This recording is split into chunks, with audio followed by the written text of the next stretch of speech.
Welcome. And today we're going to talk to John Dawes, and we're going to talk about Net Promoter Score. What is it? Should you be using it? The advantages and disadvantages of it. But I want to welcome John from all the way from Australia, which is the other side of the world. Indeed. John, welcome. Thank you very much, Tim. Lovely to be here. Find you.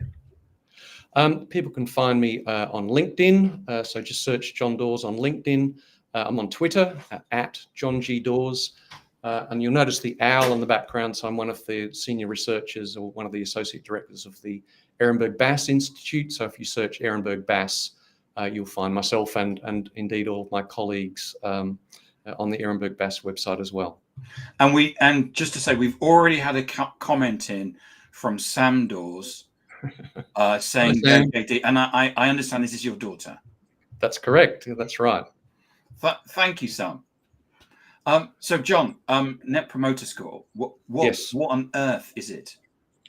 Well, so what is Net Promoter Score? It's a metric that was devised by a person called Reichheld, who was a senior figure at the Bain consultancy company, and he developed the metric and said it's the one number you need to grow. So it's a metric that taps people's likelihood to recommend a brand. So people are asked in the survey, you're a customer of United Airlines or you're a Peugeot owner.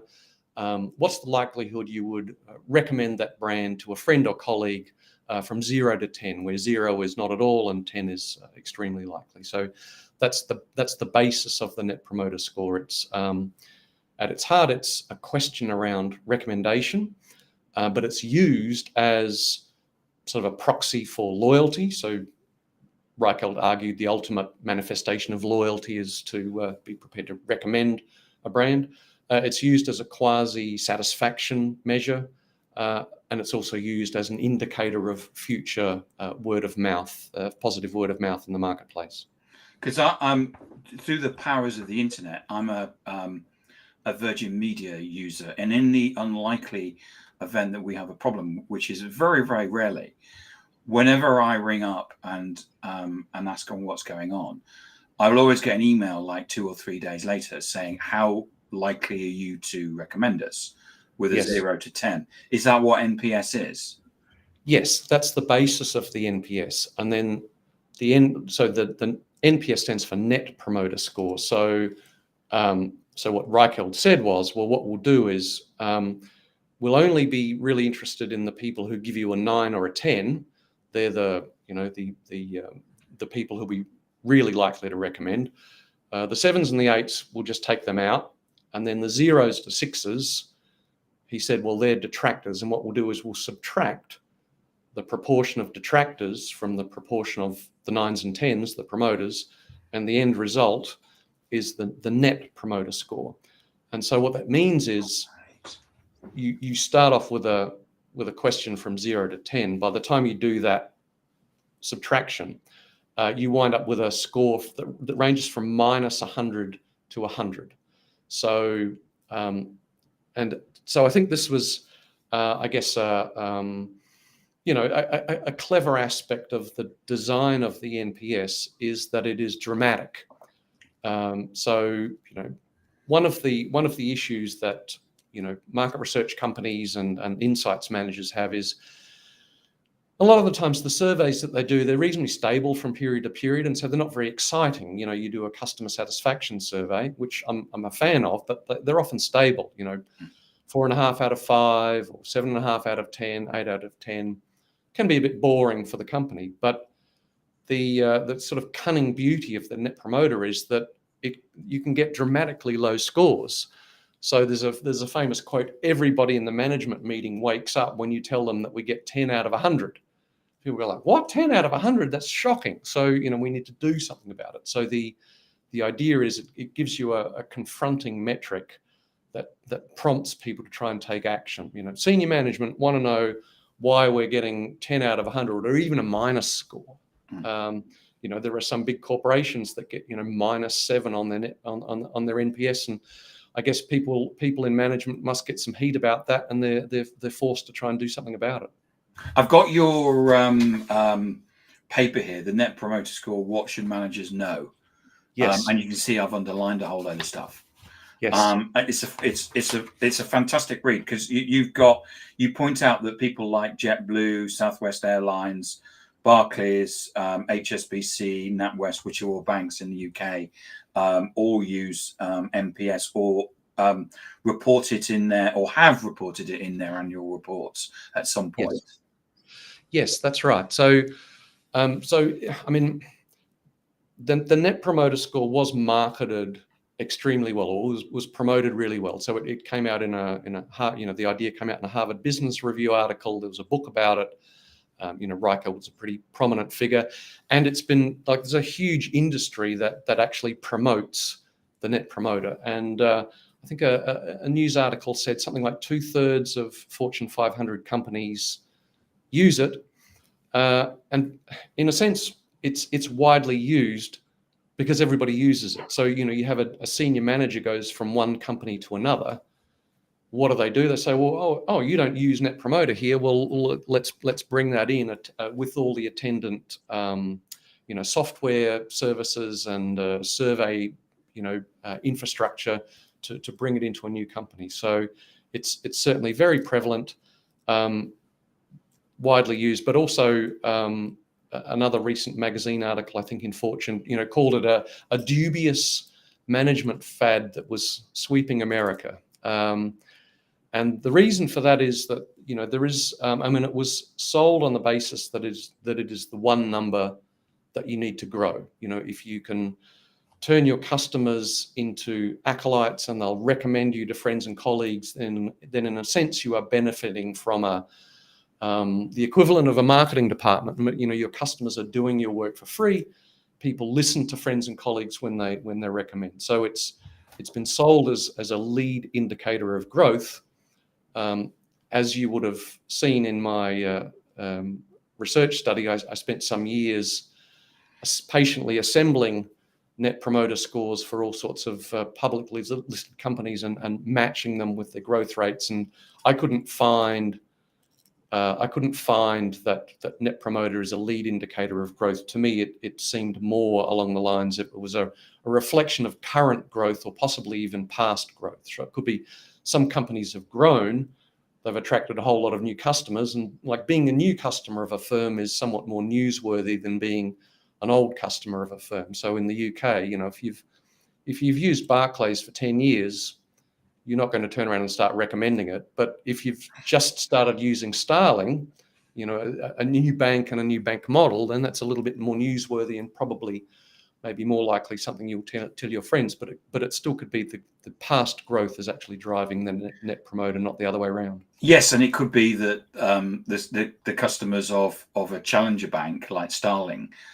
are more likely to be online and Yes. give a review rather than the Barclays. I mean, in your paper, you mentioned that Net Promoter Score is 1, it's presumed a link to business growth. 2, the assumption that low Net Promoter Scores indicate negative word of mouth. Yes. 3, the weak association between stated likelihood of recommended and actual recommending. And 4, the claim that NPS is a superior metric to customer satisfaction. Yes, that's right. So yes, I looked at all 4 of those in the paper. So Net Promoter was sold on the basis that it's a superior measure to customer satisfaction. And that was on the basis that, Reichelt said, well, they observed that many satisfied customers defect, therefore satisfaction isn't telling you what you need. But the thing is, in all the work that I've done and all the other, published research on this, actually Net Promoter Scores for firms correlate really, really highly with customer satisfaction scores. At something like 0.8, it's a very high correlation. So in actual fact, if you're tracking customer satisfaction, the Net Promoter Score isn't actually telling you that much in incremental information. You could take a pretty good guess at what your Net Promoter Score will be based on knowing whether you're getting a really high or low customer satisfaction score. I mean, one of the things that you mentioned in the paper, which is interesting, which is, I read out 4 items that you could be measuring. Yes.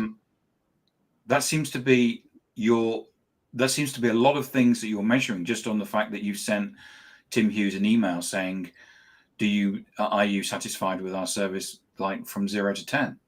Yes, that's right. So, so there are some issues with asking people about likelihood to recommend in terms of how people interpret that question, and then possibly how the response is interpreted. So, I mean, there's actually there's an internet meme going around that somebody was asked, how likely are you to recommend Windows 11?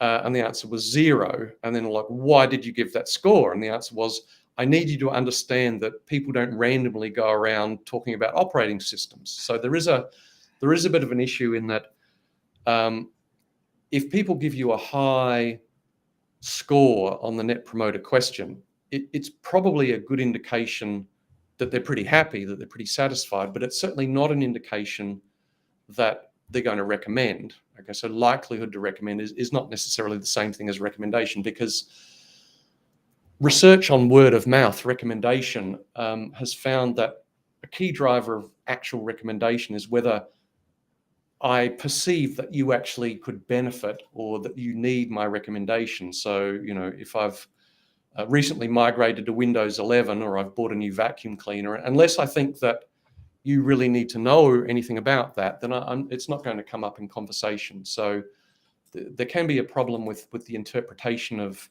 the Net Promoter question, in that, if you're a firm and you're getting high scores, you could be forgiven for thinking, well, great, there's actually a lot of positive word of mouth out there about my brand, but that's not necessarily the case. It's probably indicating your customers are happy, but that's not the same as saying that there's a lot of positive word of mouth about you out in the marketplace, because that can depend on what sort of market you're in, whether it's the sort of market that people talk about, like, I don't know, car tires. People don't talk about them. Movies and restaurants, people do. So word of mouth is, has a dramatically different importance depending on the industry. So you need to kind of contextualize that in the use of things like Net Promoter. Yeah, I must admit, I've never had a conversation with anybody much about car tires. Exactly. And yet, if a typical person is surveyed and they're saying, you've put some, Olympic or some Goodyear tires on your car, are you pretty happy with them? Yes. Would you recommend them to friends or colleagues? A lot of people will say, well, yes, 10, because they're being, they're being consistent with, I've just told you that I'm happy with them. So yes, I probably would promote them.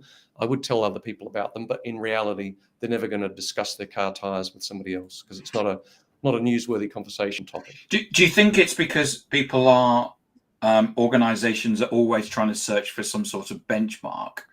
For sure. Because with NPS, in effect, what you're able to do is say, if I'm Barclays, I can compare myself to NatWest because we're both banks. Yes, indeed. And we're always seeking some sort of benchmark and clarity on where we are, aren't we? Indeed. So yeah, managers are interested in benchmarks. They're certainly, exposed to a lot of marketing material and collateral that telling them that recommendation is a route to growth. This is how you should, monitor it and track it. So you can see that there's a great sort of selling story about it. And yes, if I'm Barclays, I want to know, well, how well am I doing against NatWest or Santander or whatever? And so yes, within industry benchmarking it certainly is important. There are a whole host of providers that sell those benchmarks. Benchmarks are important because they help you to sort of understand what's achievable. Like if I'm in retail, the average NPS scores for retailers are around about 60, whereas for say healthcare, it's down around 40 in the UK. So, if I'm in healthcare, what that tells me is, I've got to set targets for, things like recommendation scores or Net Promoter that would be, about feasible for my industry. I'm not going to set an objective to get 80 if I'm in an industry that averages 40. That would be crazy. So yes, understanding industry benchmarks is important for, word of mouth or recommendation metrics, just as it is for satisfaction or other, behavioral loyalty metrics. Industry context is important. So in terms of that, how do you bring that into your broader customer experience, customer service type strategy? Because if you're in retail and you've got promoter score of, did you say 40? If Yes. you train all your people in the store to be helpful and know where all the products are, and if you're more, that's something that you can use to raise the overall net promoter score, isn't it? That's certainly the idea. The fact that there are kind of industry bands suggests that there are upper limits to what you can do, based on the industry. There are certain things that are feasible. But yes, you should certainly pay attention to all aspects of customer experience. And that goes from pre-purchase inquiry phases to customer handling and onboarding to post-purchase and after-sales care. There are a whole spectrum of interactions and touch points which you should be aware of, and you should get customers' opinions on how well you've performed with all of those. And what a lot of firms do is they'll do a fairly comprehensive customer experience survey, and then on the end of it, they'll ask what is often called a global question, like overall, rate us on customer satisfaction or likelihood to recommend, and then they'll try and do some statistical modeling to try and tease out which are the most important drivers. So, that's I guess where Net Promoter fits into a broader customer experience strategy. Is it? I guess it gives you something to try and understand what are the aspects of your, touch points and interactions with customers that seem to drive variation in these overall scores. Because in your document, in the summary, you say that there is mixed evidence concerning the presumed link between NPS and firm growth. Yes. Evidence suggests low NPS scores do not necessarily have the outcome of negative word of mouth. Yes. More evidence is needed relating to how NPS scores translate to actual recommendation behavior. And Yes. 4, NPS does not appear to be a superior metric to satisfaction to predicting business growth. In fact, evidence suggests NPS functions more as a proxy of customer satisfaction than being an indicator of loyalty or word of mouth. Yes, that's right.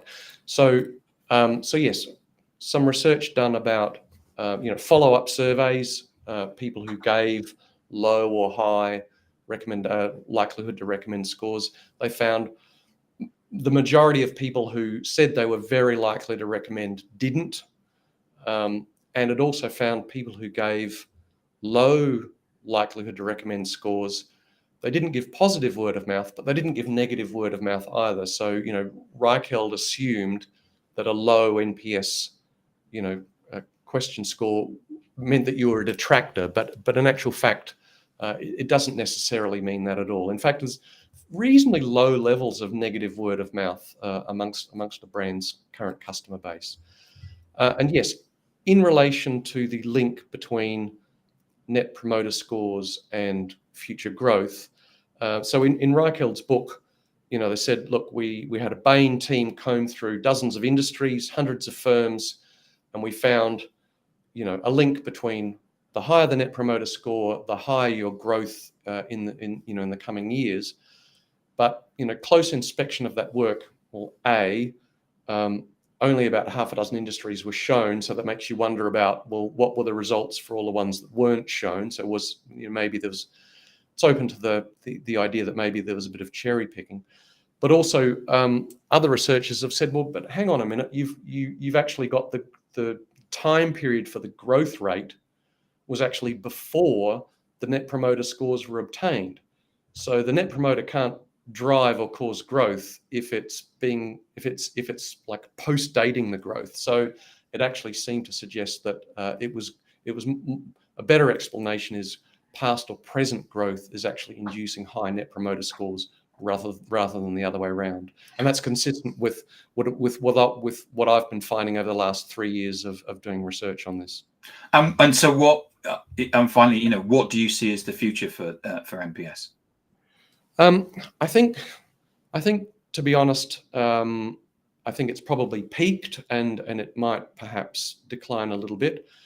I think there's a reasonably good logic to say, look, if you're a firm and you're really interested in customer sentiment and how well you're doing with customers, then really what you're interested in then is customer satisfaction. So why not ask customer satisfaction rather than using the proxy of likelihood to recommend instead? Secondly, if you think that word of mouth recommendation is important in your industry, then why not ask about actual recommendation rather than likelihood to recommend, right? So, it would be easy to survey people, new customers, existing customers, etc.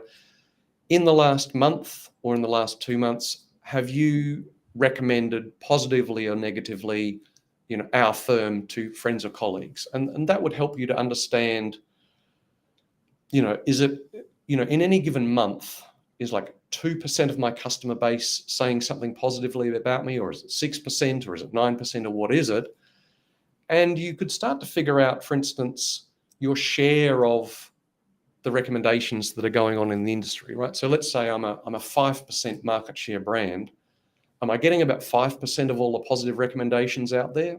I should be, ideally I'd want to get my fair share. If I'm overperforming, that would be good news, because that's telling me that would be a lead indicator of growth. And if I'm a 5% share brand with 2% of the recommendations, that would tell me, well, maybe that's something I need to look into to try and address. And then lastly, if we have time, Net Promoter is primarily predicated on the idea of, understanding what your current customer base thinks about you, which is fine. You want to understand what your current customer base thinks about you. But decades of research on how brands actually grow is they grow by attracting new customers, right? The size of the customer base increases.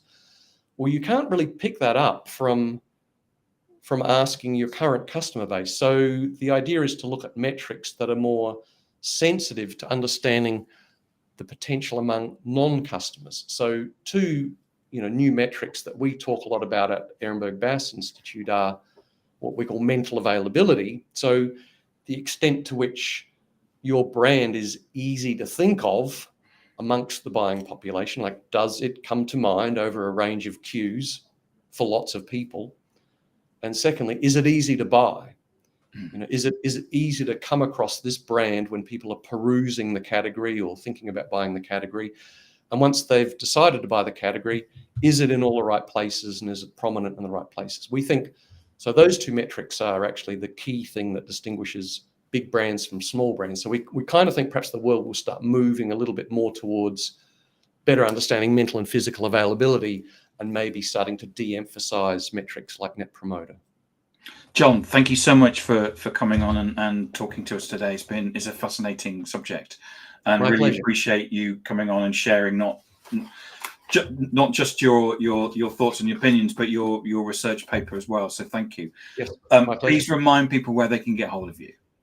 For sure. So I'm a senior researcher and associate director at the Ehrenberg-Bass Institute, but you can also find me on LinkedIn, and I'm on Twitter as at John G. Dawes. So I look forward to seeing you on social media. Thank you so much, John, for talking to us today.